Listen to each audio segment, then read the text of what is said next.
And while it is true, I have said that it is not important that that be given top priority. In fact, I would much rather other cases were given first priority. I still would like to know as well as the Filipino people, I guess, they would like to know just who finally was responsible for Ninoy's assassination. At this point, I would like to point out that since Ninoy was not the only victim of the Marcos regime, I would like equal attention to be put on the other victims of human rights violations in our country. In fact, just last week, I was visited by the sister of Father Favali, who, as we all know, was killed and very brutally and cruelly. So, in fact, I had an occasion during the campaign to go to his tomb, and I did say a prayer there, and I did mention to the bishop, Bishop Quevedo, that if ever any of his family did come to the Philippines, I would like to see them. And this is why he did bring the sister of Father Favali, who incidentally we will be observing the first death anniversary of Father Favali on the 11th. There has been some apprehension about your security, and people are worried that your commuting hours are too long, and would like to know if you are considering moving into Malacanang or some area nearby. Well, I wish to thank everybody for their concern, and right now we are thinking of the house on Arlegui, and since I understand if the roof is leaking, it will take some time before we can actually move there. I would like our countrymen to know that I am really not that careless, with security. In fact, even if I wanted to be careless, my security would not allow me to do so. And it takes us something like 15 to 20 minutes from Times Street to Malacanang. I really need this in a sense. I could not, somebody suggested that I live in the guest house, which is also the office, and I said I don't think so. I think once the day's work is done, I would like to go somewhere else so that I could temporarily forget about these problems, and having a good night's rest will better prepare me for the next day's work. Do you really stop at all the red lights? I do. In fact, I've been told not to stop at the red lights, but I'm afraid that if we ignore the red lights, that some accidents might, prevail, because how will people know that here I am, coming in that direction, unless I use a siren? And I am still not prepared to use a siren.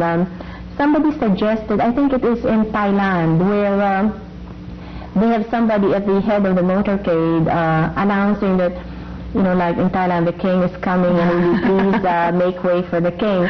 And then at the end of the convoy, there's somebody who says, thank you very much for giving way to whoever is passing here. And this appeals to me, and in fact, I have told the head of security about this, and perhaps we could devise some way.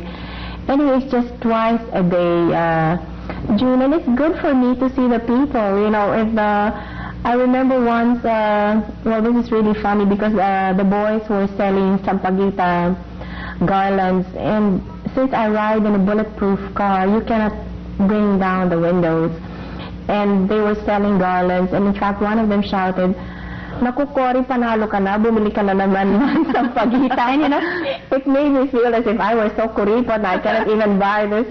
But the truth of the matter is I couldn't bring down, that window, and I guess, well, Colonel Yap, who was with me then, I think was here, one of the other officers, would have collapsed if I had opened the car door. So, well, para naman maintindihan nila, kung si President Aquino hindi bumibili ng mga sampaguita ninyo, dahil hindi po niya mabuksan yung bintana ng kotse.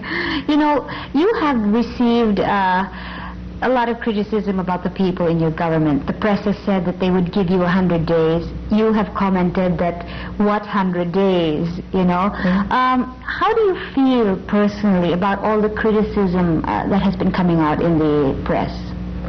Well, first of all, there is no such thing as a perfect appointment, and I have long ago decided that I cannot please everybody. It's an impossible thing. But so long as I am firmly convinced that the appointee is the best possible choice and will do a good job, then I will just go on, you know, working with this particular person until such time as I am presented with documented evidence that this particular person has done our country wrong. How do you, or where do you get your strength? Well, from God. Throughout all of my critical periods, I've always resorted to prayer. And certainly, I think I am convinced that so long as you have faith and you entrust everything to God, of course you do everything that you possibly can, but the rest you leave to God, and God will take care. And what I have gone through, especially the assassination of Ninoy, I knew I could not have borne up that well if I had not received divine assistance. Do you personally feel too, and this may be going into the supernatural a little bit, but some people have said that perhaps maybe Ninoy had somehow helped in this peaceful revolution? Well, I'm convinced of that.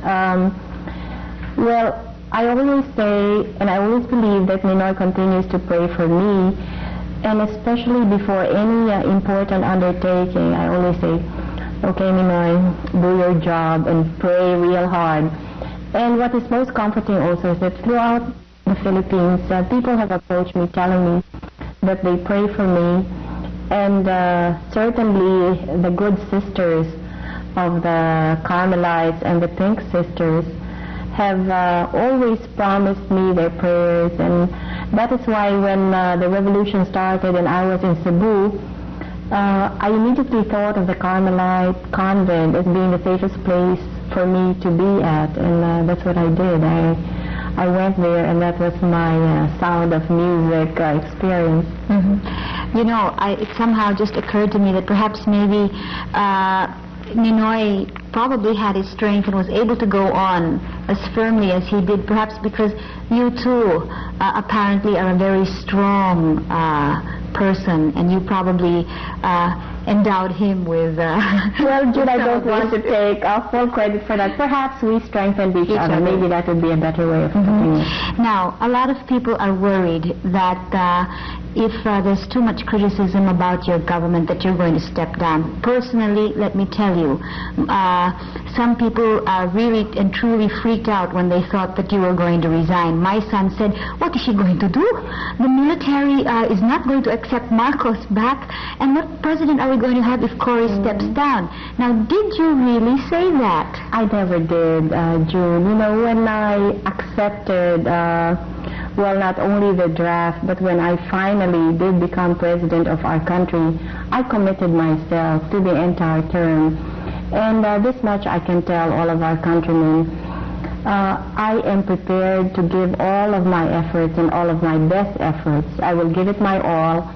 And certainly, I will, of course, be hurt by criticism. My goodness, I'm only human. I'm not a saint that I will just take everything coming to me with a smile.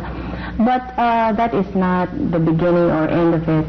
I have made this commitment to the Filipino people, and all I ask is for the Filipino people to please support me, to please cooperate with the new government, and I'm sure that together we will be able to meet all of these obstacles that come our way. And in spite of the enormous problems that Mr. Marcos has left us, I am sure that a united Philippines will be able to make of the Filipino people a great people. Mrs. Aquino, We realize that you have had a hectic schedule, and we would like to thank you for coming on the air this evening to talk to the people. Thank you very much, Mrs. President. Well, thank you very much, Joan. And friends, we realize, of course, that there are still many more questions on your minds, in your hearts, on your lips. Rest assured that national issues, sectoral issues will be covered in the weeks to come. We thank you for being with us this evening. This is June Keithley saying good night.